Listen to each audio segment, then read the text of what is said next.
समकालीन विश्व राजनीति। बर्लिन की दीवार किस बात का सबसे बड़ा प्रतीक थी? बर्लिन की दीवार शीत युद्ध का सबसे बड़ा प्रतीक। बर्लिन की दीवार को कब और किसने गिराया? 1989 में पूर्वी जर्मनी की जनता ने। सोवियत संघ के खेमे में पूर्वी यूरोप के कितने देश शामिल थे? पूर्वी यूरोप के 8 देश शामिल थे। बर्लिन की दीवार कब बनाई गई थी? 1961 में बनी थी। बर्लिन की दीवार कितनी लंबी थी और कितने समय तक रही? बर्लिन की दीवार 150 किलोमीटर लंबी थी और करीब 28 वर्षों तक रही। सोवियत समाजवादी क्रांति कब हुई थी? 1917 में। यूएसएसआर का फुल फॉर्म क्या है?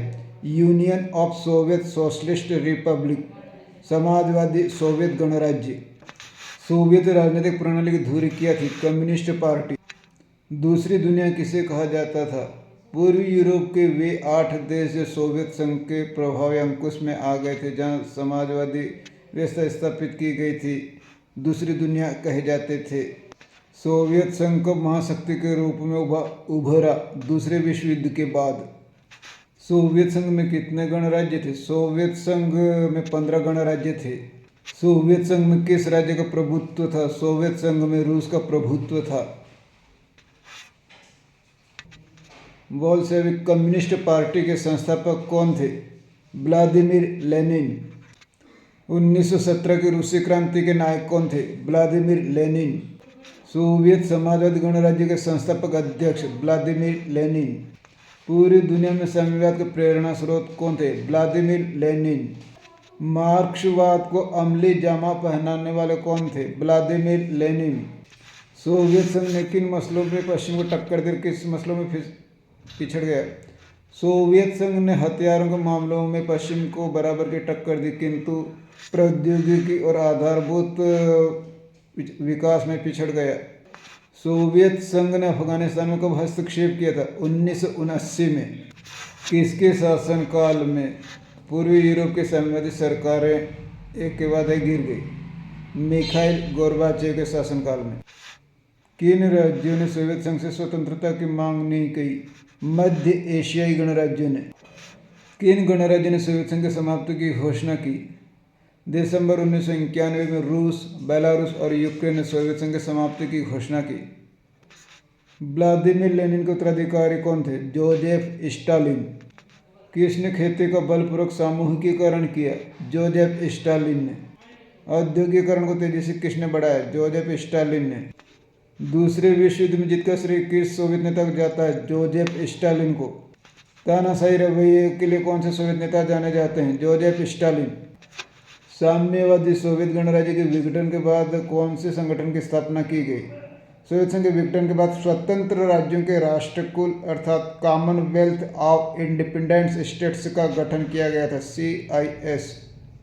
सोवियत संघ का उत्तराधिकारी किस राज्य को स्वीकार किया गया? रूस को सोवियत संघ का उत्तराधिकारी राज्य स्वीकार किया गया। किसको सोवियत संघ की सुरक्षा परिषद की सीट मिली? रूस को सोवियत संघ की जगह सीट मिली। पश्चिम के साथ शांतिपूर्ण सहअस्तित्व की नीति का प्रस्ताव किसने रखा था? सोवियत नेता निकिता ख्रुश्चेव ने। क्यूबा के मिसाइल संकट के समय सोवियत नेता कौन थे? निकिता ख्रुश्चेव। सोवियत संघ के विघटन के क्या कारण थे? सोवियत संघ के विघटन के कारणों में कुछ कारण है। सोवियत संघ की राजनीतिक और आर्थिक संस्थाओं का अंदरूनी रूप से कमजोर होना और इसके कारण लोगों की आकांक्षाओं को पूरा न करना, उपभोक्ता वस्तुओं की बड़ी कमी होना, सोवियत संघ का अपने अधिकांश संसाधनों का उपयोग हथियार और साजो सामान पर खर्च करना तथा अपने पीछे लघु देशों पर खर्च करना, कम्युनिस्ट पार्टी का जनता के प्रति जवाबदेह न होना, पार्टी के पदाधिकारियों का आम नागरिकों से ज़्यादा विशेषाधिकार प्राप्त करना, मिखाइल गोर्बाचेव के सुधारों का प्रतिकूल असर, गणराज्यों में संप्रभुवादी भावना का उदय या राष्ट्रवादी भावना का उदय भी इसके विघटन का एक कारण था। बाल्टिक गणराज्य किन्हें कहा जाता है? बाल्टिक गणराज्य एस्टोनिया, लताविया और लिथुआनिया को बाल्टिक गणराज्य कहा जाता है। एशिया की सामूहिक सुरक्षा व्यवस्था का सुझाव किसने दिया था? सोवियत नेता लियोनिड ब्रेजनेव ने। अफगानिस्तान आक्रमण के समय सोवियत संघ के नेता कौन थे? Leonid Brezhnev. सोवियत संघ के अंतिम राष्ट्रपति कौन थे? Mikhail Gorbachev. पेरेस्ट्रोइका ग्लास्तनोत किसकी नीतियाँ थी? मिखाइल गोर्बाचेव की। अफगानिस्तान और पूर्वी सोवियत संघ से सेनाओं को वापस किसने बुलाया था? अफगानिस्तान और पूर्वी यूरोप से सोवियत सेनाओं को वापस बुलाने का काम किया था मिखाइल गोर्बाचेव ने। सोवियत संघ विघटन का आरोप किस सोवियत नेता पर लगाया जाता है? मिखाइल गोर्बाचेव पर। सोवियत संसद का क्या नाम था? सोवियत संसद का नाम था ड्यूमा। रूसी संसद ने सोवियत संघ से अपनी स्वतंत्रता की घोषणा कब की? जून 1990। स्वतंत्रता की घोषणा करने वाला पहला सोवियत गणराज्य कौन सा था? लिथुआनिया, मार्च 1990।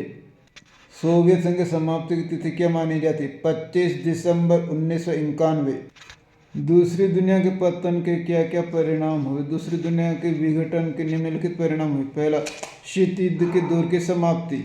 शीत युद्ध की समाप्ति से हथियारों की दौड़ भी समाप्त हो गई तथा एक नई शांति की संभावना का जन्म हुआ। विश्व राजनीति में अब अमेरिका अकेला महाशक्ति बन बैठा तथा पूंजीवादी अर्थव्यवस्था अंतर्राष्ट्रीय स्तर पर प्रभुत्वशाली अर्थव्यवस्था के रूप में स्वीकार कर ली गई। उदारवादी लोकतंत्र श्रेष्ठ राजनीतिक धारणा के रूप में उभरा तथा नए देशों का उदय हुआ। इसके साथ ही उत्तर अटलांटिक संधि संगठन अर्थात नाटो के सदस्यों की संख्या में वृद्धि हुई। नाटो का पूरा नाम क्या है? उत्तर अटलांटिक संधि संगठन। शॉक थेरेपी कब अपनाई गई? 1990 में। शॉक थेरेपी का शाब्दिक अर्थ क्या है? शॉक थेरेपी का अर्थ है आघात पहुंचाकर उपचार करना। शॉक थेरेपी क्या है? शॉक थेरेपी समाजवादी व्यवस्था का पूंजीवादी व्यवस्था के संक्रमण का एक विशेष आर्थिक मॉडल है जो विश्व बैंक और IFMS द्वारा निर्देशित है। शॉक थेरेपी की सर्वोपरि मान्यता क्या थी? शॉक थेरेपी की सर्वोपरि मान्यता थी मिल्कियत का सर्वोपरि रूप निजी होगा।